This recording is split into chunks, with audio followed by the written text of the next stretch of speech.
My father was an orphan from an early age. His mother died when he was 6, and his father died when he was 13. Although it's interesting in, reading his notebooks and going back through sort of census records and stuff, the dates, are sometimes a little wonky. He has sometimes said he was 6, sometimes 7.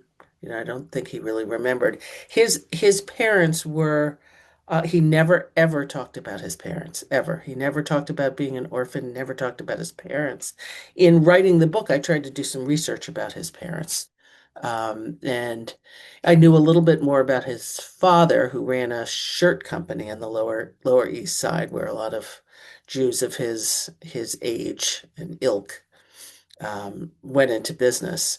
And I think his father had great ambitions for his two sons, so they wouldn't end up, basically making schmadas like he did.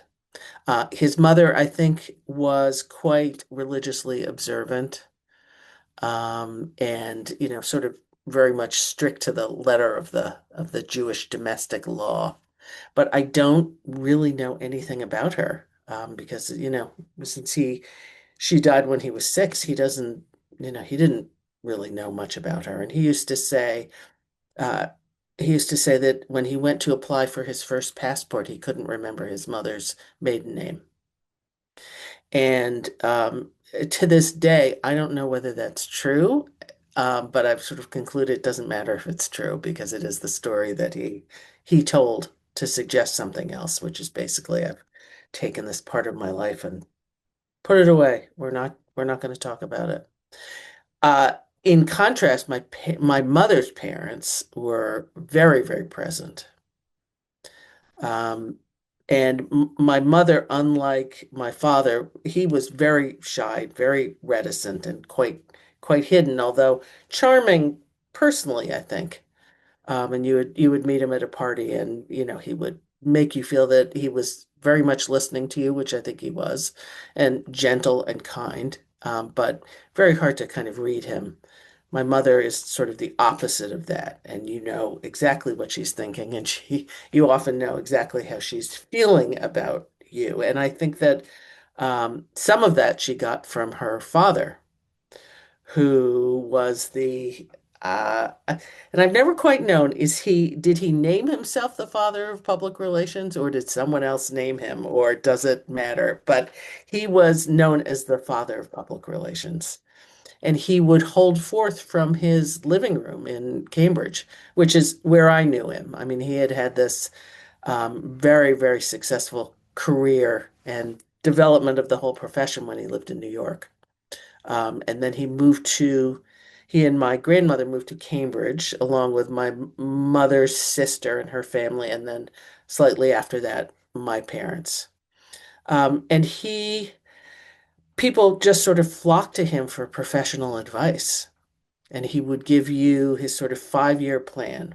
And it was pretty much standard for everybody else. And the kind of the idea was find something that you can make yourself the expert of, so that whenever anybody needs to talk to you about something, they will go to you. You will become the expert.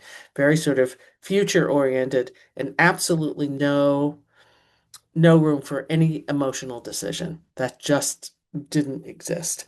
And I remember I went to him. I was working in publishing at the time, and I was trying to decide between staying at the job where I was with this sort of idea that I might get promoted to something much more in this particular publishing house, or take another job in another publishing house.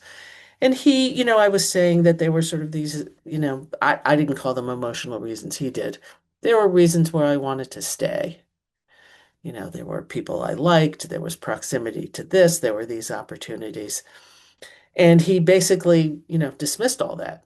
He said, you can feel that way, but that should have absolutely no bearing in your any kind of professional decision.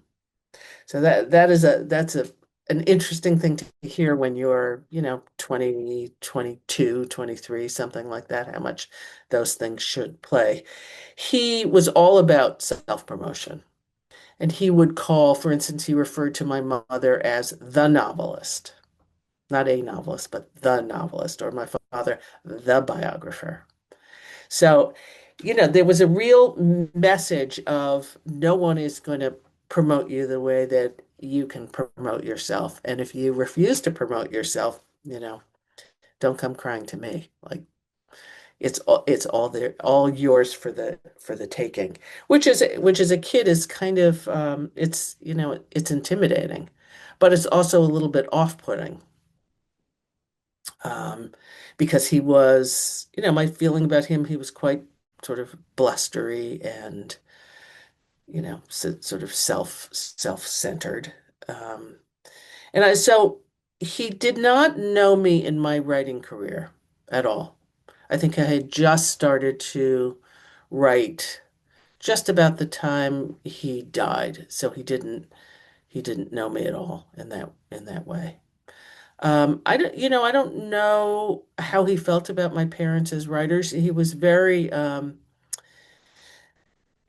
obvious reasons, he really liked awards and he liked, ways that you could measure success. And so when, my father won the Pulitzer Prize and the National Book Award, well, that gave him the seal of approval. And then forevermore, those things have to sort of precede your name.